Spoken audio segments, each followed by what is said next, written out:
Welcome back sa aking YouTube channel, Jeremy's TV Manila. Like, share, and subscribe. Anyway, wala nang vital lang. Tulong mo na lang sa kapwa mo. Alright, thank you very much. So, ang topic natin po today's reflection. Kung ang mabuting balita sa araw na ito. Sunday po, no? June 15. Araw ng mga ama o Father's Day po. Happy Father's Day po sa lahat. Bagamat no, sinasabi nga na itong araw na to ay para sa tatay.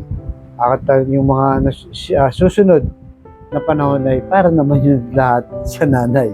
So isang araw lang po no sa mga father. So relax muna, chill lang at magnilay-nilay, di ba? Sa ating mga buhay bilang isang ama o haligi ng tahanan. So marami po sa atin no, na hinuhubog ang ating nagiging ugali sa ating mga magulang. Lalo na no, ang ating ama na kung saan sila nga yung haliging tinatawag ng tahanan. Na kumbaga ito yung pinakapundasyon ng pamilya.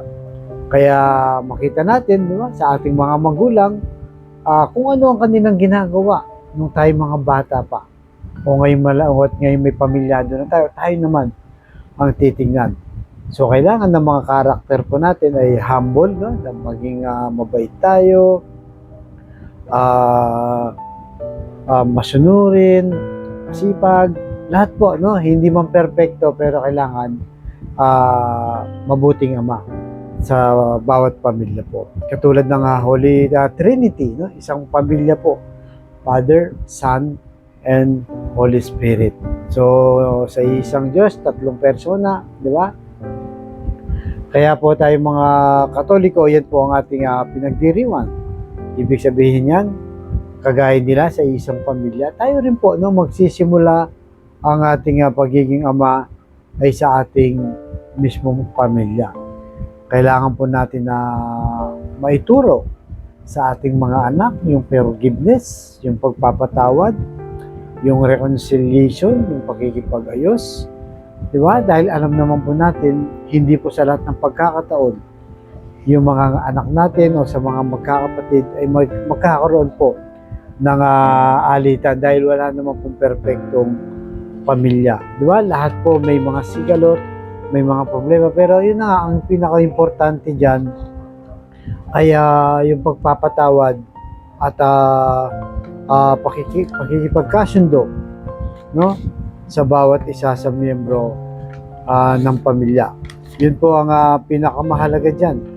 Hindi po yung pag-away-away po. Paano nga ba talaga yung magiging mabuting magulang, magiging ama? Sabi sa Kawikaan chapter 20 verse 7, kung ang isang ama'y namumuhay sa katwiran, mapalad ang mga anak na siyang tinutularan. So yan po no, role model po tayo. Ibig sabihin lahat ng ama kailangan role model. Kaya di ba tayo mga Pilipino may kasabihan tayo na pag lumaki ako, gagayahin ko ang tatay ko. Kaya marami po sa atin no, may pag ang tatay pulis, minsan yung anak pulis din. Pag engineer din. Pag doktor din. Pero ang nagiging problema niyan, kapag ang ama ay hindi siya responsable at merong hindi mga magagandang ginawa na nakikita ng anak, paano nga ba yan tutularan? Kaya sa ating mga magulang, meron po tayong kasabihan din na ang ipamamana natin sa ating mga anak ay ang edukasyon na hindi mananakaw ng sino man. Totoo po, no? Iyan po ang kailangan natin gawin na hubugin natin o mag-invest tayo no, sa ating mga anak para sa kanilang magandang education. Pero isa sa pinaka-the best no, na pamana po natin na walang gastos, ito yung pananampalataya natin sa Diyos. Di ba? Yung mga yan, pamana sa edukasyon, mga pera, kayamanan, lahat po yan.